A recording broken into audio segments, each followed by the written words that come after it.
El Señor les bendiga, mis hermanos.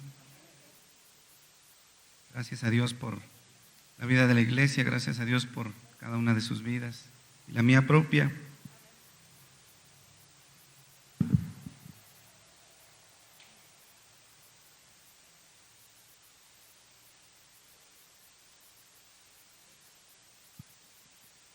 ¿Me podrían acompañar un momento a ponerse de pie para que oremos? Pedirle al Señor que sea Él el que nos guíe en esta mañana, que sea Él el que nos hable y nos instruya a todos nosotros que somos su pueblo, su iglesia. Bendito Dios y buen Padre, te doy gracias primeramente, Señor, por la vida de cada uno de mis hermanos, por la vida de nuestros pastores, por la vida de todo este cuerpo, Señor, la de mi familia, la mía propia. Te ruego en esta mañana, Señor, de todos nosotros, perdones nuestros pecados, Señor, perdones cada cosa que no está bien en nuestras vidas. Seguramente, Señor, desde la mañana que nos levantamos, Señor, tú has mirado cada cosa que hemos hecho, tú has estado ahí con nosotros, Señor, te has dado cuenta, nos has pesado, Señor, y seguramente en algo nos habrás hallado falto, Señor. Y quiero rogarte en el nombre de Cristo Jesús que nos perdones, que nos limpies de toda maldad y de toda injusticia. Bendito Dios, y desde ahora te doy gracias.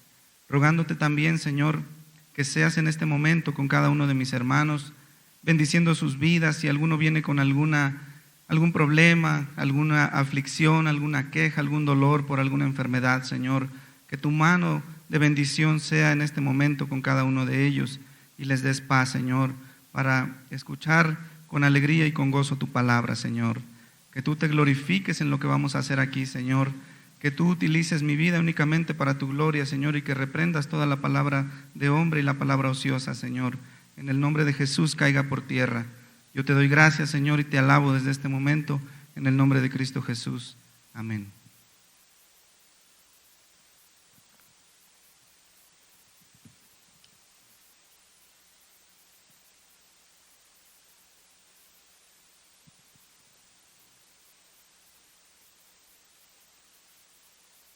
Mis hermanos, pues, en una relación de amor, en una relación del amor ágape como es el que tiene Dios con nosotros, como es el que debemos tener nosotros entre nosotros mismos como iglesia, como cuerpo de Cristo. Ese amor implica que algunas veces nos vamos a tener que mirar a la cara y decirnos como hermanos, como amigos, como esposos, como padre a hijo, como hijo a padre, quizás, ¿por qué no? En el amor del Señor, cuando nos estamos equivocando, cuando estamos fallando. Ese amor nos dará la sabiduría y nos dará las palabras para hablar al corazón de quien yo voy a hablar, y en el amor del Señor con la palabra tratar de hacerlo comprender en algo que se está equivocando. Y el Señor así hace con nosotros. El Señor se acerca con amor, utiliza su palabra, quizás a veces utiliza algún hermano en su predicación, quizás a veces utiliza una alabanza, pero Él se acerca a nosotros para tratar de reconvenirnos a volver al camino, a volver a su presencia, a volver a esa relación con Él. Quiero dejar una pregunta en el aire, mis hermanos, cada uno nos la podemos llevar, quizás muchos de nosotros pudiéramos tener la respuesta inmediatamente, pero quiero dejarla en el aire para que nos la llevemos cada quien.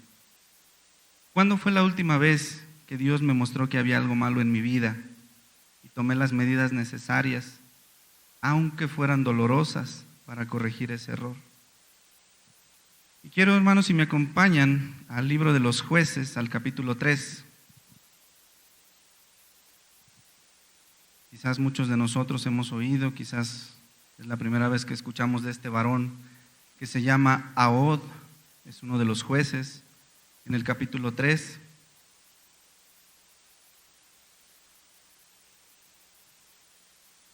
Y vamos a leer, mis hermanos, a partir del verso 12. Me dice amén cuando esté ahí. Libro de los Jueces, capítulo 3, verso 12, y dice la palabra, como título, Ahod liberta a Israel de Moab. Y dice, volvieron los hijos de Israel a hacer lo malo delante de los ojos de Jehová. Y Jehová fortaleció a Eglón, rey de Moab, contra Israel, por cuanto habían hecho lo malo ante los ojos de Jehová. Este juntó consigo a los hijos de Amón y de Amalec, y vino e hirió a Israel, y tomó la ciudad de las palmeras, o sea, Jericó. Y sirviendo los hijos de Israel a Eglón, rey de los moabitas, 18 años, clamaron los hijos de Israel a Jehová, y Jehová levantó un libertador, a Ahod, hijo de Gera, benjamita, el cual era zurdo. Y hoy los hijos de Israel enviaron con él un presente a Eglón, rey de Moab.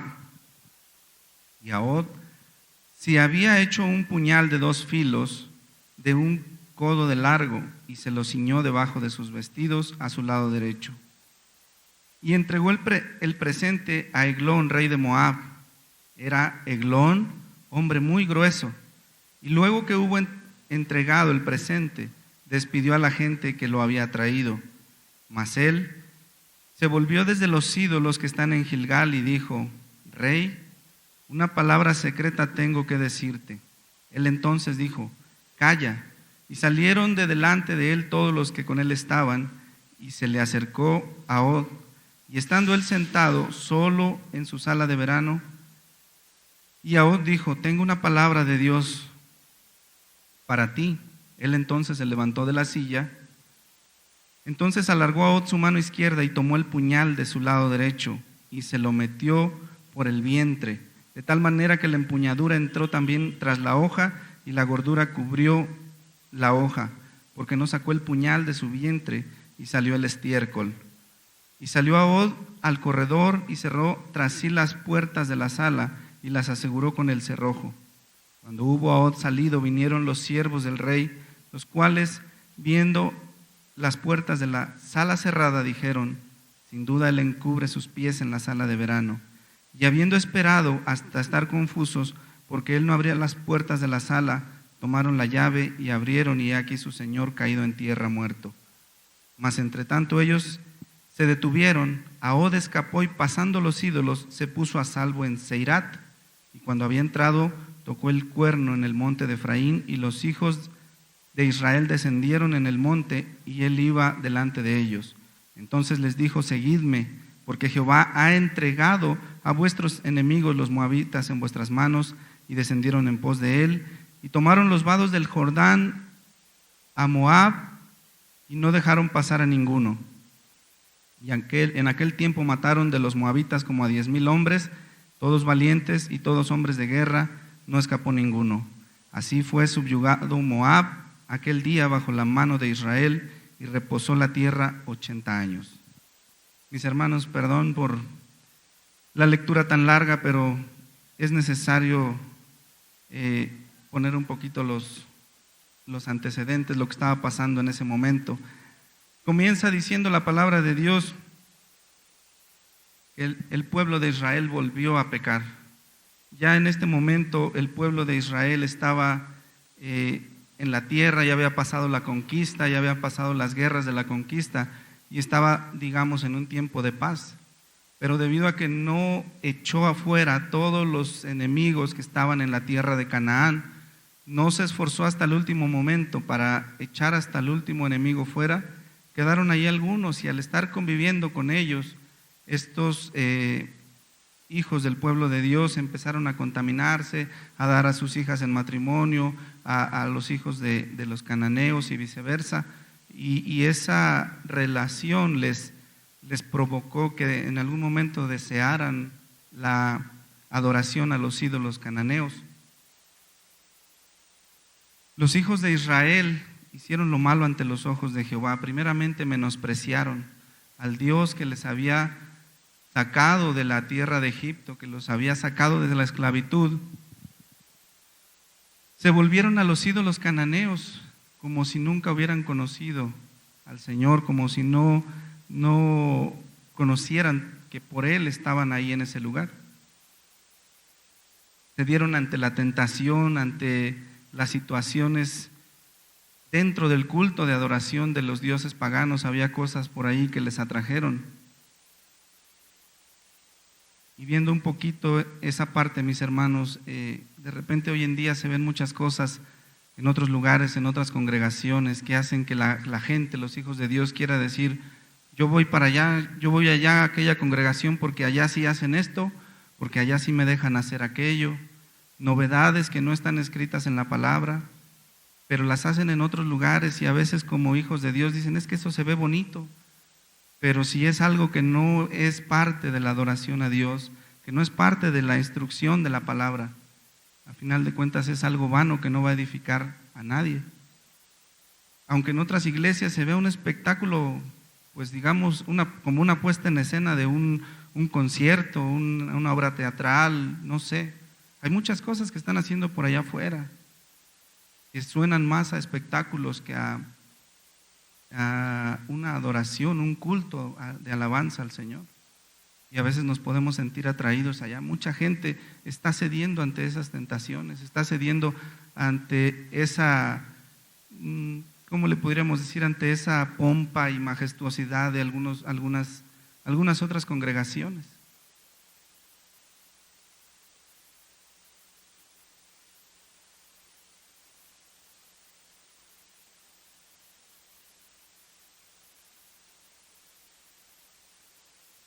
Mis hermanos, el abandonar al Señor, la obra que hicieron los cananeos, el dejar a Dios, siempre tiene consecuencias. No podemos decir que pecamos y no pasa nada.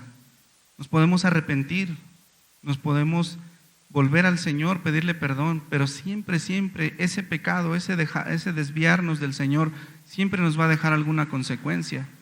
No podemos decir que alguien en un momento de desespero pudiera emborracharse, tomar su coche, salir y tener un accidente, pudiera matar a alguien, pudiera destrozar su vehículo como mínimo, pero siempre habrá una consecuencia, y tomando cosas materiales. Pero nosotros, siendo hijos de Dios, no podemos pasar por alto que todas esas cosas siempre van a traer una consecuencia. El pecado, está escrito en la Biblia, siempre tiene una consecuencia, tiene una paga. Todas nuestras obras están bajo los ojos del Señor. Todo lo que hacemos está delante de los ojos de Dios, y por cosas pequeñas que nosotros pudiéramos decir que no importan, el Señor las está viendo. El Señor conoce nuestros corazones. Todo pecado afecta no solo a nosotros mismos, sino alrededor. Un pecado que cometa yo, a final de cuentas afectará a mi familia, aunque nada más lo cometa yo, porque yo me voy a perder de la presencia de Dios. Mi estado emocional, mi estado físico quizás va a cambiar en alguna manera, y eso va a traer una consecuencia alrededor. Si mi pecado me afecta a tal punto que me deprima, me enferme, eso va a traer una consecuencia a la economía que va a afectar a mi familia. Si cambia mi carácter porque estoy en pecado, porque me siento mal, voy a estar empezando a tener problemas con mi esposa, con mis hijos, y va a ser algo que afectó todo el diámetro de mi entorno, de mi familia, y eso, poniéndolo en cortito, porque a final de cuentas dentro de una iglesia y dentro de la sociedad en la que vivimos, nosotros somos ejemplo, debemos ser ejemplo de la imagen de Dios, y la gente alrededor está mirando todo lo que hacemos. La gente está mirando. Cada vez que uno levanta la mano y dice yo soy cristiano, cada cosa que haga uno es para que la gente juzgue, para que la gente vitupere al Señor si hacemos algo malo. Si hacemos algo malo, porque si hacemos algo bueno no alaban a Dios.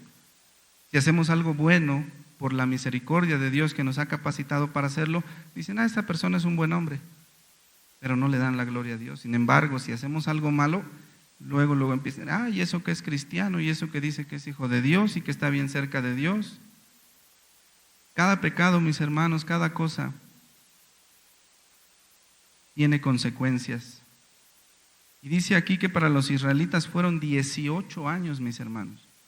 18 años de opresión y de estar subyugados por parte de los moabitas. Pero también dice que Jehová fue el que fortaleció ese enemigo contra ellos. También dice la palabra que el Señor fue el que quiso hacerlos ver su condición lejos de Él, volverlos a su presencia, volverlos a la comunión con Él. Y Dios mismo fue el que fortaleció a ese enemigo, a ese pueblo de Moab, para volver a traer, para hacerle ver la condición a su pueblo lejos de Él, para que sintieran en el corazón el peso y la carga del pecado. Y entonces fue cuando clamaron al Señor, cuando sintieron el dolor, cuando se vieron en amargura de espíritu, quizás cuando se vieron en pobreza, porque esta gente que los oprimía, pues iba y ellos trabajaban y se tenía que pagar un tributo. Sabemos que todos los pueblos que esclavizan a otro pueblo, siempre, la mayoría de las veces es buscando algún beneficio mayormente económico, a veces gente como para servicio de esclavitud dentro de sus ciudades, y no era la excepción en estas personas.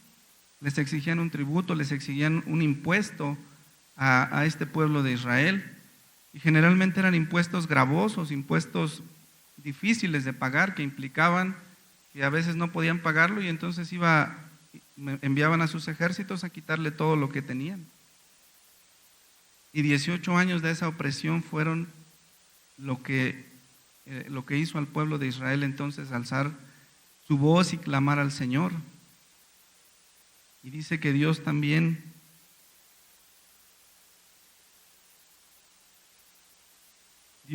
fue fiel cuando clamaron. Dios es bueno, mis hermanos. Ciertamente los pecados tienen consecuencia, y ante tal opresión el pueblo clamó, pero Dios, que es infinitamente misericordioso, es fiel y es bueno, escuchó a su pueblo. Una vez más, Él obró a favor de su pueblo. Dice el versículo 15 de ahí donde estamos leyendo, mis hermanos: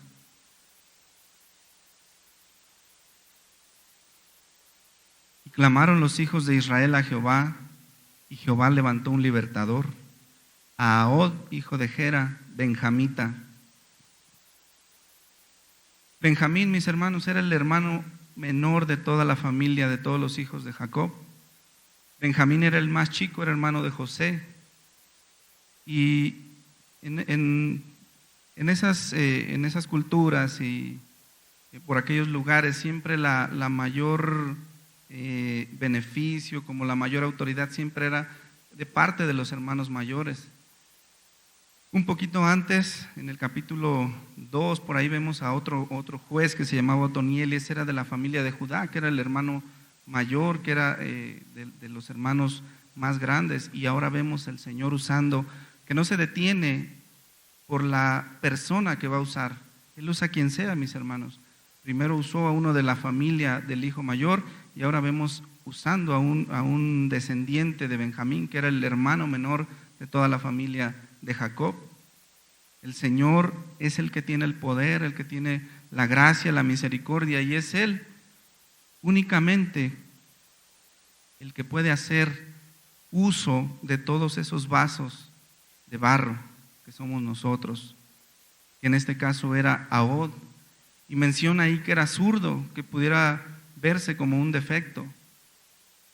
Ya es un problema en estos tiempos, mis hermanos, no sé, ahorita ya tiene mucho que dejé yo la escuela, pero en mis tiempos había unas sillas que le llamaban mesabancas, que estaban todas diseñadas para diestros.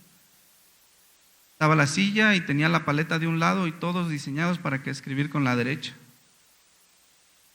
Y yo me imagino que en ese tiempo de este varón también era un problema el ser zurdo. Quizás en algún momento se sintió menospreciado, pero Dios utilizó eso que estaba pasando en su vida para bendecir a su pueblo, para libertarlo. Dios usó el que este varón era zurdo. Seguramente cuando dice ahí que llevaron ese tributo, que era el impuesto con el cual habían grabado al pueblo de Israel después de que lo sometieron, pues obviamente no iban a pasar así nada más de que, bueno, ya vinimos a dejar aquí el dinero pues déjenos pasar, ¿no? Había guardias en el palacio de este varón Eglón, de este rey de Moab. Había guardias, había soldados que lo vigilaban, que lo guardaban, porque en ese momento pues era una persona que estaba en liderazgo y temía por su vida seguramente, porque pues no iban a estar todos los pueblos oprimidos de acuerdo todo el tiempo en estar pagando ese tributo. Y el miedo siempre estaba ahí. Seguramente al momento de entrar este varón, los han de haber registrado a todos, o se pararon y miren, pues no traemos nada, pero dice que este varón se había preparado una daga, dice ahí, mis hermanos. Dice en el 16, y Ahod se había hecho un puñal de 2 filos de un codo de largo. Un codo de largo son 45 centímetros, mis hermanos. Con 45 centímetros fácilmente nos atraviesan a cualquiera de nosotros y sale de lado a lado esa arma. Es una arma diseñada para una pelea cuerpo a cuerpo, mis hermanos. Una espada, de lejos uno puede tirar un golpe a alguien y poderle asestar alguna herida en el cuerpo, pero esa herramienta es una arma de pelea cuerpo a cuerpo, con una empuñadura grande para guardar la mano. Y este varón se diseñó esa arma y se la puso del lado derecho, que era donde pues todo el mundo pensaba, pues, si trae un arma la debe traer del otro lado, porque la agarra con la mano derecha. Pero este varón era zurdo y pasó. La guardia burló la vigilancia, pero hizo algo, mis hermanos, que seguramente de parte de Dios sintió en su corazón. Cuando ya dejaron el tributo, dice que salieron como para dar confianza, y todavía fue y encaminó a los varones que iban con él, y regresó él solo a la presencia de este rey Eglón de Moab, y estando solo se acercó y así, en la cercanía seguramente, piensa uno, cuando Dios usaba a estas personas, cuando el Espíritu de Dios venía, vemos a lo largo del Antiguo Testamento varias veces que el Señor los lleva a hacer cosas radicales. Seguramente Dios puso en el corazón, porque dice que Él fue el que levantó a Ahod, y Él puso en el corazón qué era lo que iba a hacer, cómo lo iba a hacer, lo pensó. Seguramente sintió miedo en algún momento de decir, si nos agarran a todos, mejor que me agarren a mí, me regreso yo solo, así doy confianza, y se acercó y cuerpo a cuerpo se enfrentó a su opresor, a la cabeza de su opresión, al rey de Moab, a Eglón. Y meditando un poquito, mis hermanos, en nuestros opresores,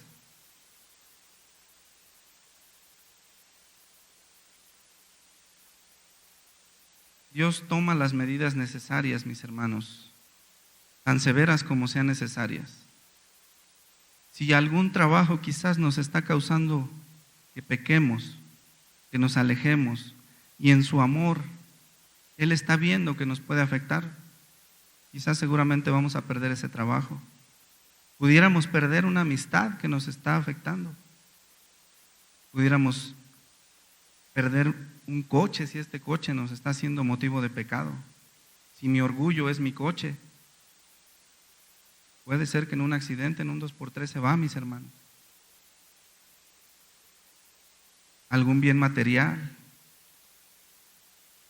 Mis hijos pueden ser también un motivo de orgullo, que los veo que están bien bonitos, que los veo que son bien estudiosos, que los veo y me empiezo a forjar un ídolo en mis hijos.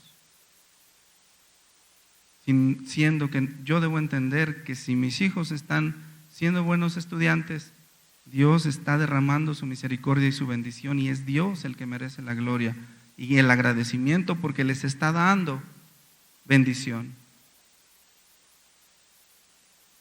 Del tamaño, mis hermanos, del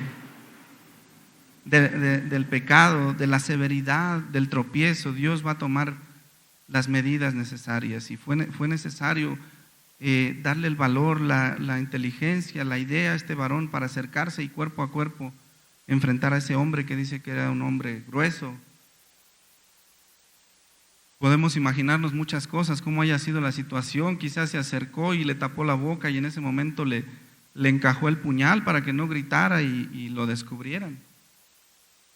Pero al final de cuentas, mis hermanos, lo que quiero que tengamos en cuenta es, de ese tamaño tienen que ser nuestras decisiones contra el pecado.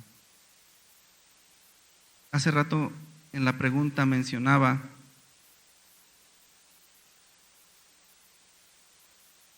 qué cosas nos ha mostrado últimamente el Señor. ¿De qué tamaño tiene que ser esa daga con la cual tenemos que cortar la vida de eso que nos está oprimiendo? Porque hoy nosotros somos hijos de Dios, libertados y lavados en la sangre de Cristo. Sin embargo, la opresión del pecado está vigente, mis hermanos. El pecado nos sigue todo el tiempo, porque mora en nosotros esa tendencia al mal. Aunque hemos sido lavados en la sangre de Cristo, somos muy fácil de jalar a las cosas del mal. Tenemos una libertad, una tendencia nata a hacer lo malo, a buscar lo malo, a seguir lo malo. Nos tientan las cosas de allá afuera. Todavía nos llaman la atención muchas cosas. Todavía, porque nuestro corazón está ahí, esa tendencia a hacer lo malo. Y tenemos que reconocer para que podamos pelear con esas cosas. Si no reconocemos eso, si no nos damos cuenta que nosotros hay eso, nunca podremos pelear contra ello. Si creemos que somos lavados en la sangre de Cristo y ya caminamos sobre las nubes y flotamos y podemos mirar a todo el mundo por encima del hombro y yo soy perfecto, no, mis hermanos, yo lucho todos los días con muchas cosas que en mi vida existen. Y no es aquí para decir qué feo vive el hermano, no. Tenemos muchos errores, hermanos, somos humanos. Pero es necesario reconocer que están ahí esas opresiones, que todos los días el pecado está oprimiendo al pueblo de Dios, que hay una libertad mal entendida que también es una trampa y es una opresión, una libertad de decir que somos hijos de Dios y ya todo está bien, y nosotros tenemos que buscar la santidad en todo tiempo. Nosotros tenemos que estar en la búsqueda constante, mis hermanos. No somos salvos, siempre salvos. Tenemos que hacer esa batalla de pelear por esa santidad, pelear por mantener la santidad con la cual Dios nos dejó limpios, nos dejó nuevos. Porque hay fallas, porque hay tentaciones, porque hay deseos, mis hermanos. Hay muchas cosas en nuestra vida que están peleando todo el tiempo y nos están oprimiendo, porque es una opresión, mis hermanos. De verdad es una opresión cuando uno como hijo de Dios se concientiza que hay cosas que todavía te llaman la atención, te hacen que te pierdas en un momento dado. No estoy diciendo que lo hagan ni tampoco que sea malo, pero tenemos que tomar medidas. Yo, por ejemplo, es un ejemplo mío, cada quien pensará en sus cosas, porque lo que puede ser tentación o pecaminoso para mí, para usted no lo puede ser. Y pensando en que también una opresión es no solamente un pecado así como que me voy a jalar a hacer algo malo, no. También lo que me llama y me quita el tiempo para leer la palabra, para orar, para buscar la presencia de Dios, también eso es un ídolo, mis hermanos. Y la adoración que le rendimos es el tiempo que le damos a esas cosas. Yo desconecté la televisión de mi casa. Tengo una sola televisión.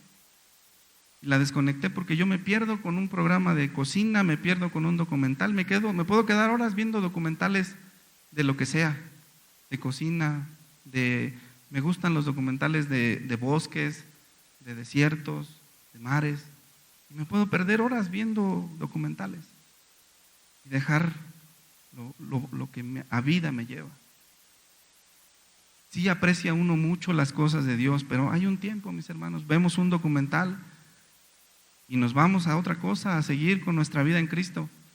Pero yo tengo esa debilidad, mis hermanos, yo me pierdo bien fácil. Yo puse ese candado, yo puse esa barrera para mí. Cada uno de nosotros tenemos en nuestra vida cosas que hemos reconocido, y si no, a la luz de la palabra del Señor podemos ver quién es ese que me está oprimiendo. ¿Quién es ese cananeo que me está oprimiendo? Porque nosotros Estamos en medio de esa tierra donde hay enemigos que están oprimiendo y nos están llamando, vente a adorar a nuestro Dios, vente a adorar a mi Dios. La libertad malentendida, ahora ¿cómo le llaman? La ideología de género que nos está llamando, disfrazando cada vez de bondad y de que eres bueno si aceptas todas esas cosas que van contra la palabra del Señor.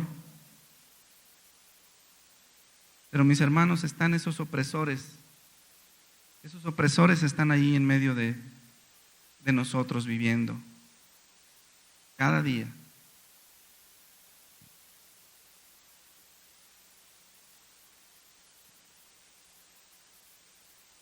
Esas tentaciones, según su medida, según la cantidad de veces que seamos oprimidos y tentados por esas cosas, la misma cantidad de veces y de la misma medida debemos forjarnos un puñal. Y mejor aún, Dios ya nos dejó algo que es la espada de doble filo, que es su palabra, que es la que nos va a dar la fuerza, va a servir como escudo de defensa y como ataque en contra de esos opresores que vienen contra nuestra vida. Y cuando logran hacer blanco en nosotros y caemos en alguna situación, después viene la culpa y nos aleja del Señor. Y viene la voz del enemigo que dice, no, pues ya para qué sigues adelante. Mira tú, cristianito falso, que vas y el domingo estás bien y luego el miércoles luchaste el lunes, martes y el miércoles caíste en algo. Ya ni vayas, ya ni te presentes el siguiente domingo. Y eso nos aleja mucho, mis hermanos. Pero aquí vemos una misericordia tan grande de Dios, que dice que aunque su pueblo caía en un círculo, y este nombre del rey Eglón significa círculo, un círculo en el que pudiéramos en algún momento dado caer, pero Dios nos saca de todas esas cosas, Dios nos saca de todas esas situaciones. Hermano, no tengo hambre de la palabra, me cuesta orar. Lea la palabra si no tiene hambre, mi hermano. Si le cuesta leer la palabra, léala. ¿Cuántas veces nosotros nos hemos visto en alguna situación que decimos, mañana no voy a poder temprano desayunar, me voy a aventar una cenota que me alcance para siquiera a las 11 de la mañana que pueda yo más o menos buscar algo de comer? Y a las 5 de la mañana, mis hermanos, ya estamos con un león aquí dando vuelta en la panza. ¿Cierto o no? Lo mismo es la palabra, mis hermanos. La forma en que nos vamos a crear el apetito por la palabra es cuando la leamos y nos metamos más y más y más y vemos una cosa y no la entendemos y nos vamos a otro libro a ver si encontramos algo y vemos alguna cosa que nos llamó la atención y vemos las grandezas de Dios y nos va a dar hambre y nos va a dar sed y nos va a dar la necesidad.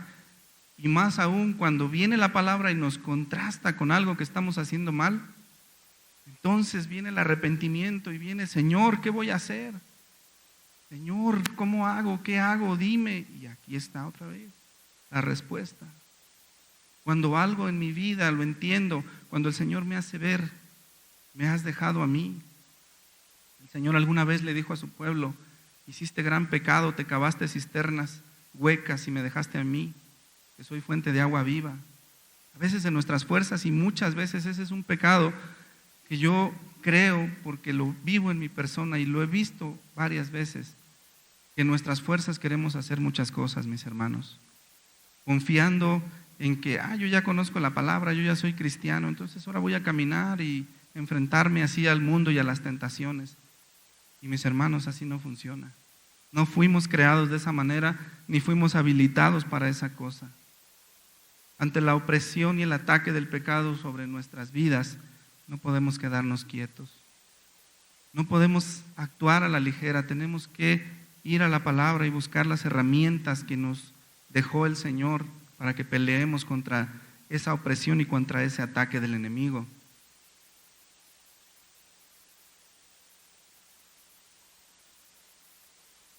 El Señor nos muestra muchas veces cuáles son las cosas. En Nahod usó la debilidad, que supuestamente era una debilidad del ser zurdo. Saben, en mi vida, mis hermanos, el Señor constantemente ha usado una debilidad para venirme a decir: ven conmigo, acércate, ven, vamos a volver a platicar. ¿Saben cuál es esa debilidad, mis hermanos? Hacerme ver que yo no puedo.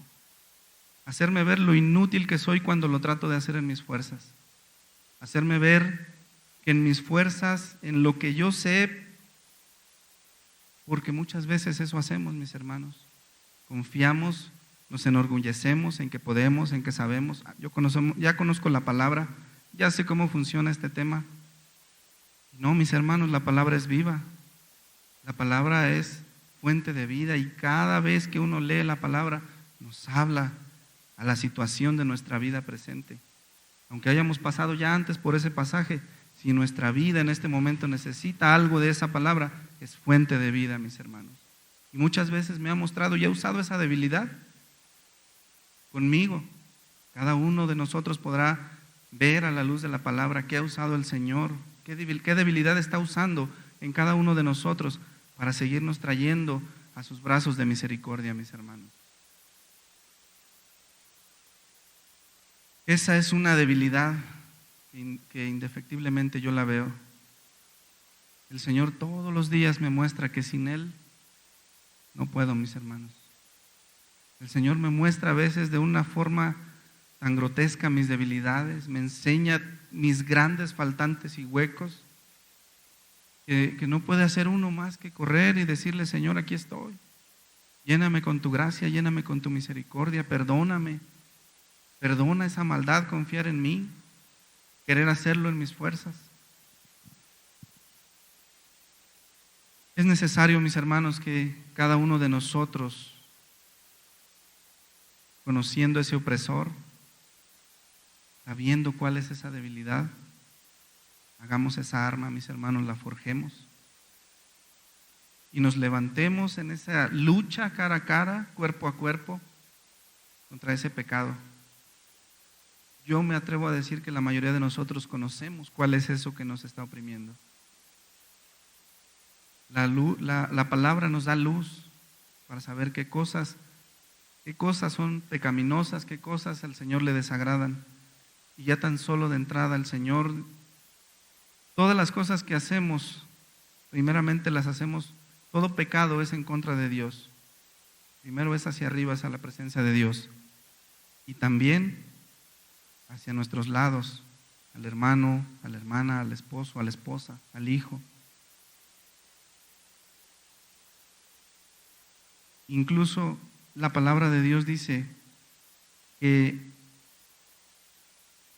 si sabemos hacer lo bueno y no lo hacemos, también nos es contado por pecado.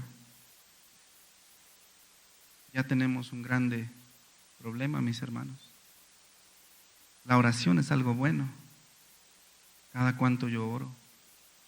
Leer la palabra es algo bueno. ¿Cuánto tiempo le dedico a la palabra?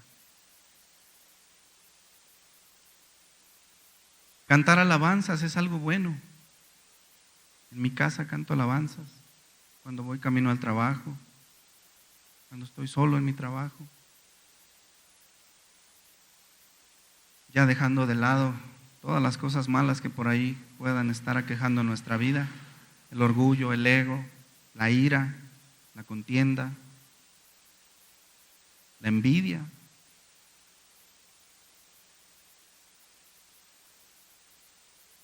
Eglón significa círculo, mis hermanos. Y Israel tenía ese círculo: rebelión, tenía el sufrimiento por el pecado, se arrepentían, Dios venía, intervenía y venía el descanso. Pero nosotros tenemos esto aquí, mis hermanos, para que si está pasando eso en nuestra vida, rompamos ese círculo y salgamos de ahí. Pues mis hermanos, es la palabra que el Señor me dio en esta mañana, primeramente para mí, y compartírsela a ustedes, esperándoles sea de bendición. La gloria sea para Cristo.